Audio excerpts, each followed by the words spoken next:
Middle east में चौतरफा हमलों से घिरे इजरायल पर लगातार मुसीबतों का पहाड़ टूट रहा है। सैन्य मार्च से मिल रहे झटकों के बीच अब इजरायल की अर्थव्यवस्था पर भी संकट मंडराने लगा है। क्रेडिट रेटिंग एजेंसी मूडीज के बाद अब S&P ग्लोबल रेटिंग्स ने इजरायल की क्रेडिट रेटिंग को घटा दिया है। गाजा युद्ध और ईरान के साथ तनाव ने इजरायल की इकोनॉमी पर गहरा प्रभाव डाला है। यही वजह है कि प्रमुख रेटिंग एजेंसियों ने इजरायल की क्रेडिट रेटिंग को एक पायदान नीचे कर दिया है। साथ ही एजेंसियों ने चेतावनी भी दी है कि अगर जारी संघर्ष बढ़ता है तो कटौती हो सकती है।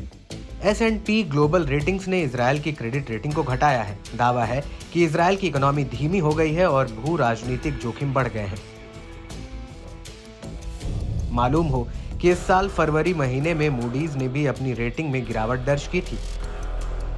रिपोर्ट के मुताबिक तेल अवीव और तेहरान के बीच तनाव बढ़ने और गाजा युद्ध ने अक्टूबर 2023 से इजरायली अर्थव्यवस्था पर घातक प्रभाव डाला है। साल 2023 की चौथी तिमाही के आंकड़ों पर नजर दौड़ाएं तो इजरायल में 20.7% की भारी गिरावट आई है, जो कि 10% की गिरावट की शुरुआती अनुमान से कहीं अधिक है।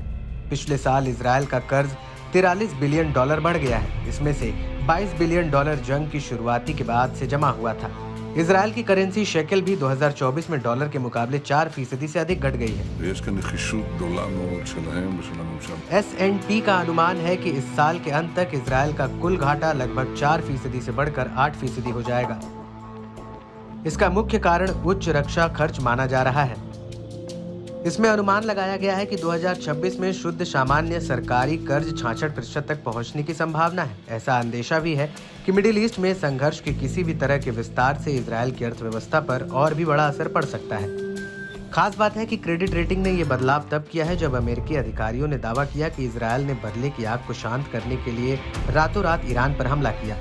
बताया जाता है कि इजरायल ने अभी तक हमले की औपचारिक जिम्मेदारी नहीं ली है। साथ ही ईरानी नेताओं की ओर से भी इसको लेकर इजरायल पर कोई आरोप फिलहाल नहीं मढ़ा गया है। इजरायल अब क्रेडिट रेटिंग के मामले में चीन, बरमूडा और कुवैत जैसे देशों के लेवल पर आ गया है। बताया जाता है कि इजरायली अर्थव्यवस्था अब वैसी लचीली नहीं रही। हमास के खिलाफ जारी जंग और ईरान के साथ छिड़े प्रॉक्सी वॉर से इजरायल को बहुत नुकसान हुआ है। एक्सपर्ट्स ने बताया कि साल 2023 में इजरायल में विदेश निवेश भी कम हो गया था। दरअसल 2023 की पहली तिमाही में नेतन्याहू सरकार के न्यायिक बदलाव के कारण हुई राजनीति और सामाजिक उथल-पुथल की वजह से प्रत्यक्ष विदेश निवेश 60% तक गिर गया था। ऐसे में ये कहना गलत नहीं होगा कि गाजा युद्ध ने इजरायल के भविष्य के विकास के संबंध में चिंताओं को और बढ़ा दिया है।